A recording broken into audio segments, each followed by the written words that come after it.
اللهم صل وسلم وبارك عليه وعلى آله وصحبه وزوجاته وذرياته صلى الله وسلم عليه.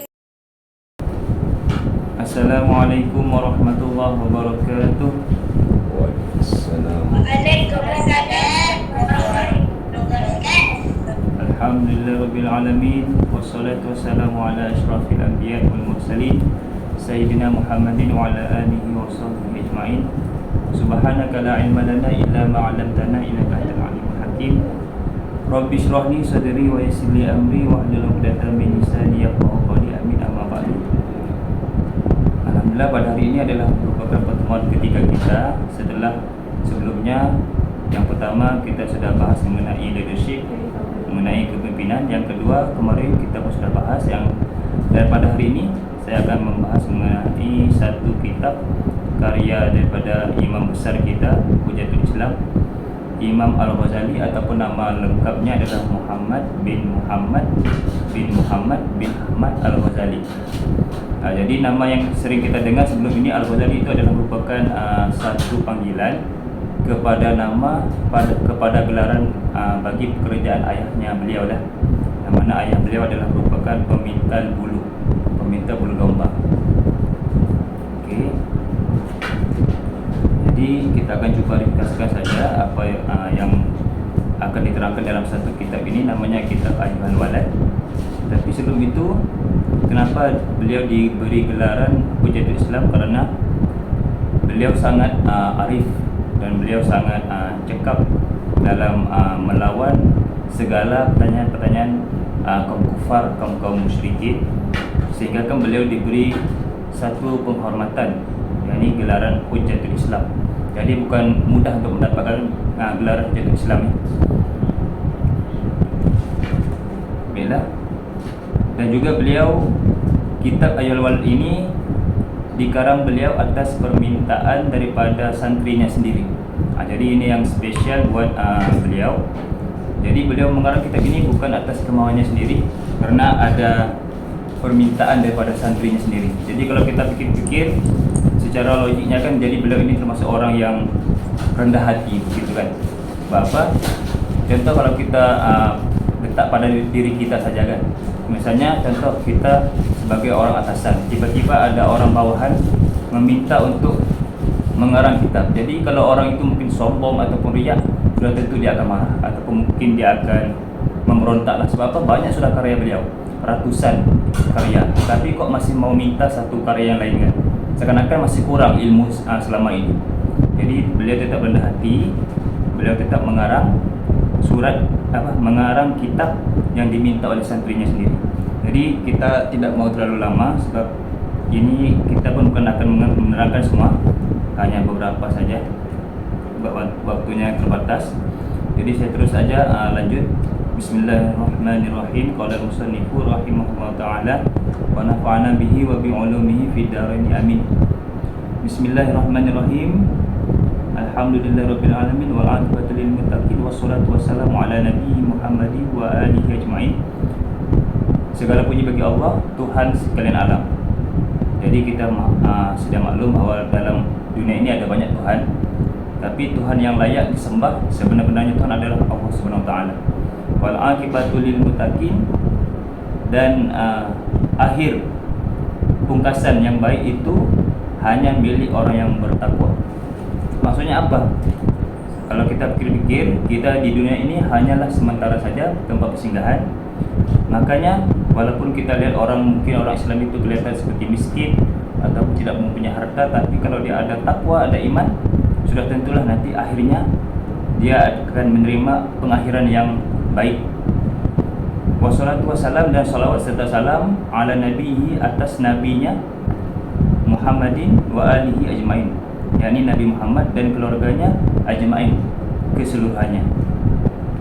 Bi'lam, ketahuilah, anna wahidan minat talabati, bahawa sesungguhnya ada seorang pelajar ataupun santri, al-mutaqaddimina, pada zaman dahulu, yakni pada zaman Imam Al-Ghazali, lazima khidmata, yang sering melazimi, melayani Syekh Imam Zainuddin Hujjatul Islam Abi Hamid bin Muhammad Al-Ghazali.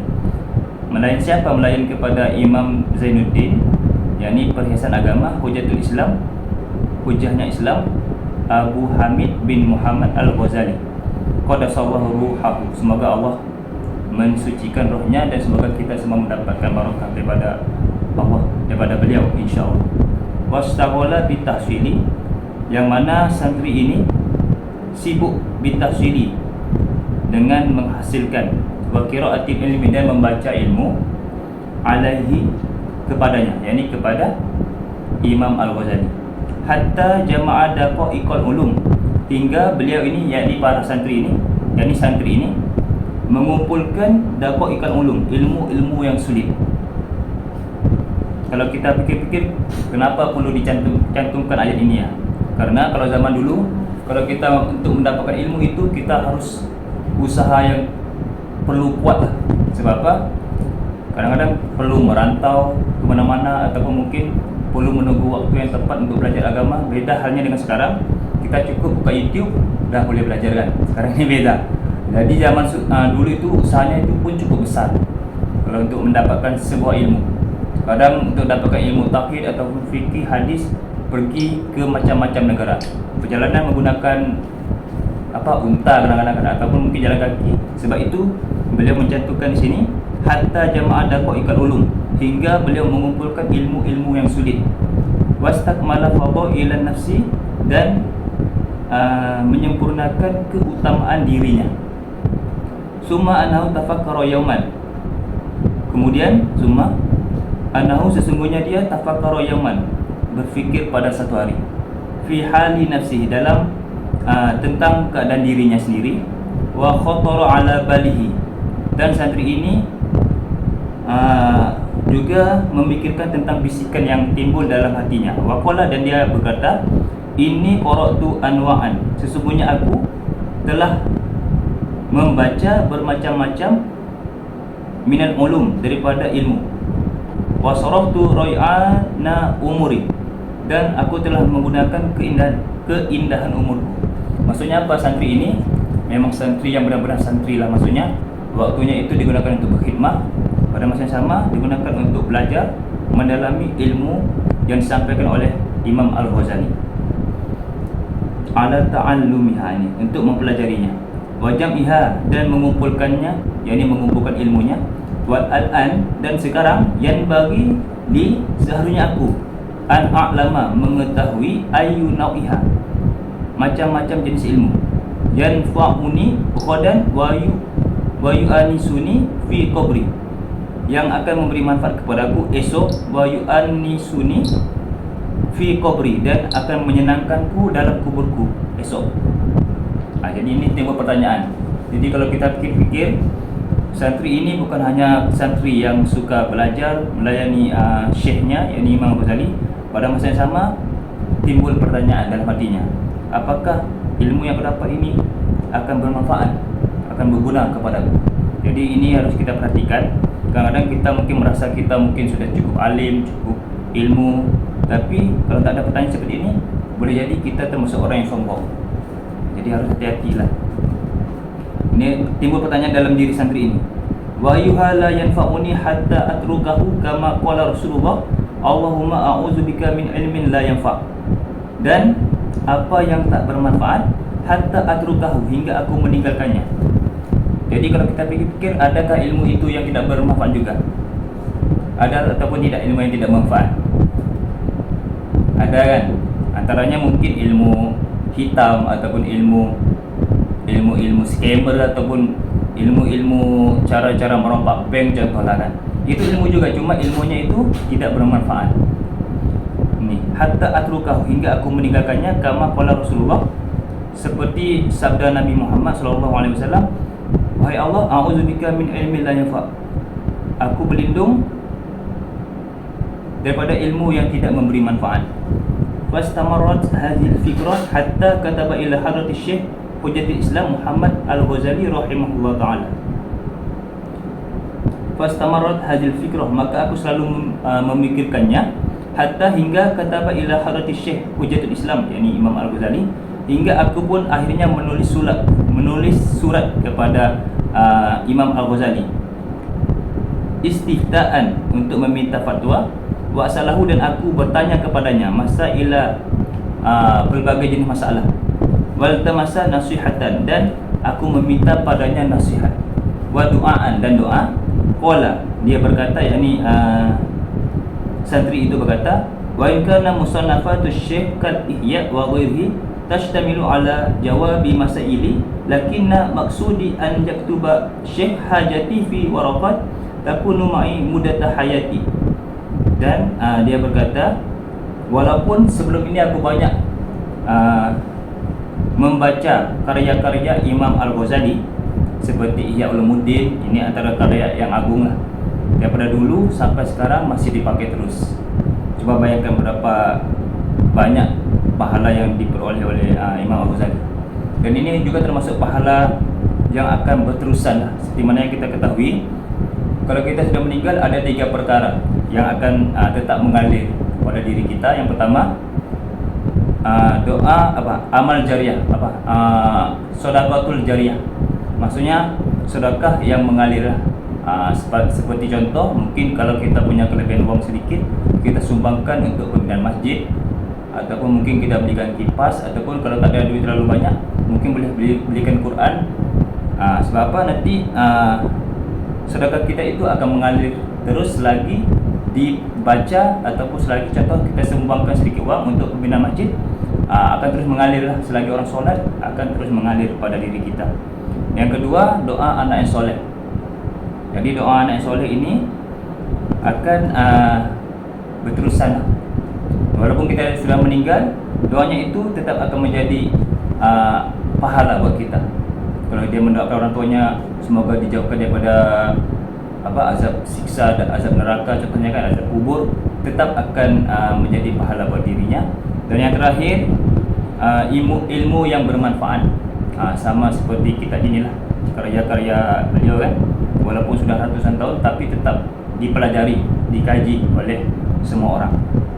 Dan kalau kita lihat daripada skop yang lebih kecil, kalau untuk diri kita, untuk ilmu yang bermanfaat ini, mungkin kita boleh buat tahapan. Contoh kalau seperti Safwa kan, Safwa sudah punya ilmu mengaji contohnya, ataupun ilmu bertaranum, jadi boleh diajarkan kepada adik-adiknya, kepada yang lebih kecil kan. Ataupun mungkin kalau seperti Safiyah sudah pintar baca Iqra contoh, boleh ajar kepada Bari. Dan Bari sudah pintar azan contoh, boleh ajarkan azan kepada Rufaidah contoh. Dan ini akan menjadi ilmu yang bermanfaat, ilmu yang berterusan selagi diamalkan. Ataupun nanti contoh sudah besar sekalipun, nanti Rufaidah contoh mengajar kepada anak-anaknya, jadi pahalanya itu akan terus mengalir kepada Safiyah, Safwa, akan terus mengalir. Termasuk ilmu yang bermanfaat. Dan juga seterusnya di sini menulis surat. Iklam. Ini jawapan daripada Imam Al-Ghazali atas permintaan daripada santrinya itu, yang meminta untuk beliau menuliskan beberapa pesan nasihat agar beliau guna, andai kata agar beliau sentiasa guna. Meskipun sudah banyak kitab yang beliau kajikan, tapi santri ini pun harus kita contohi, kerana walaupun sudah banyak dikaji kitab, tapi tetap masih meminta pandangan, nasihat daripada gurunya kan. Dan Imam Al-Ghazali juga termasuk insan yang rendah hati. Walaupun sudah banyak karya, ratusan karya, tapi masih tetap untuk menyisihkan waktu sedikit bagi menulis surat. Ni tebal suratnya ni kalau dilihat ni, tapi beliau masih rajin jadi surat untuk santrinya. Jadi jawapan daripada Imam Al-Ghazali, "Ilam, ketahuilah ayuhal walad, wahai anakku." Jadi kalau kita perhatikan di sini, Imam Ghazali menggunakan istilah wahai anakku. Kenapa? Karena kalau kita perhatikan ya, guru itu kalau kita perhatikan dia melibatkan tentang urusan ruh. Jadi yang membuatkan kita kenal kepada Allah, kepada malaikat, kepada neraka kan. Jadi dia adalah sifatnya yang kekal. Beda hanya dengan ibu bapa. Kalau ibu bapa kan dia biasanya lebih kepada urusan jasad kita, urusan makan minum, pembelajaran sekolah. Jadi sebab itulah kalau kita perhatikan, hubungan biasanya lebih dekat, lebih harus dihormati kepada guru, terutama guru agama. Tapi kalau ibu bapanya itu termasuk kiai ataupun ustaz, maka harus lebih besar. Sebab apa? Makan minum ditanggung, agama juga diberi pelajaran, kan? Jadi di sini bukan dalil maksudnya kita harus merendahkan orang tua, bukan. Cuma di sini menunjukkan konsep kalau guru itu guru spiritual yang akan membawa kita kepada akhirat. Itu ya, cuma mau sampaikan itu saja. Di sini jawabannya, ketahuilah sesungguhnya anakku ayul walad wal muhibbul aziz, dan orang yang mencintai Allah atau Allah, aku mohon pada Allah, baqaka bi ta'atik, agar kamu sering dalam ketaatan, wasalaka bika, dan kamu melalui sabil jalan ahibbaihi, orang yang dicintai oleh Allah. Inna mansyurun nasihah, tersebarnya nasihat, yuktabu, itu ditulis, min makdini risalah, dari Nabi Muhammad. Inka nafat balawaka, jika telah sampai padamu, minhu darinya, yakni daripada Nabi Muhammad, nasihatun, nasihat, fa ayyu hajatin laka fi nasihati, apa perlu kamu meminta nasihat daripada aku lagi? Ini jawapannya daripada Imam Al-Ghazali. Kalau sudah sampai nasihat daripada Nabi Muhammad, kenapa perlu minta nasihat daripada aku lagi, katanya. Wa alam yablughaka, dan andaikan tidak sampai kepadamu nasihat itu, fakul, maka katakanlah li padaku, madza hasalta fi hazis sinin al-madiyah, apa yang kamu kerjakan pada waktu-waktu yang silam. Ini seakan-akan seperti teguran juga, tapi sebenarnya kita pun pahamkan bahasa guru kepada santrinya memang selalunya begitu.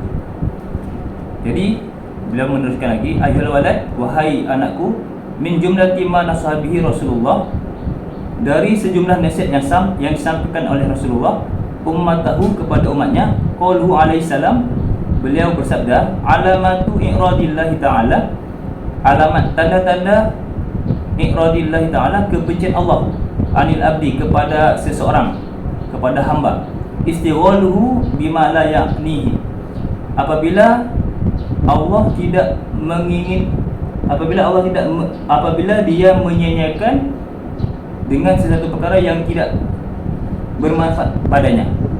Artinya apa? Orang ini sibuk, tapi dia sibuk itu kepada perkara yang tidak memberi manfaat. Misalnya contoh, mungkin kalau kita perhatikan sama sekarang ini cukup banyak lah. Contohnya mungkin pagi-pagi lagi sudah sibuk kemana, contoh nonton bola, nonton bola. Orang biasanya tahajud, itu contoh lah, kan. Ataupun nonton bola, ataupun mungkin waktu-waktunya itu digunakan untuk melepak, contohnya, kan. Jadi dia sibuknya memang sibuk, tapi sibuknya itu perkara yang tidak memberi arti, tidak memberi manfaat kepada dirinya. Itu tandanya Allah benci kepada dirinya. Semoga kita sentiasa dilindungi oleh Allah, diberi diampuni atas dosa-dosa yang telah kita kerjakan selama ini.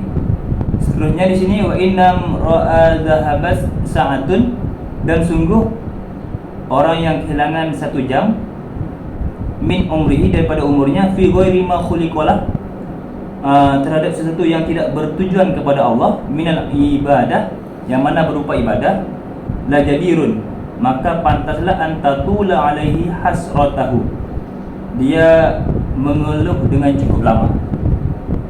Wa man jawazal arba'ina, dan apabila orang itu telah menyampai usia melebihi 40 tahun, walam yaghliba khairuhu, dan sedangkan dia itu tidak memperoleh kebaikan, walam yaghliba khairuhu, sedangkan kebaikannya itu tidak mengalahkannya, ala syari' atas kejelekannya, fal yatajahhaz, maka bersiaplah, ilan nar, ke neraka. Ini sabda daripada Nabi Muhammad ini.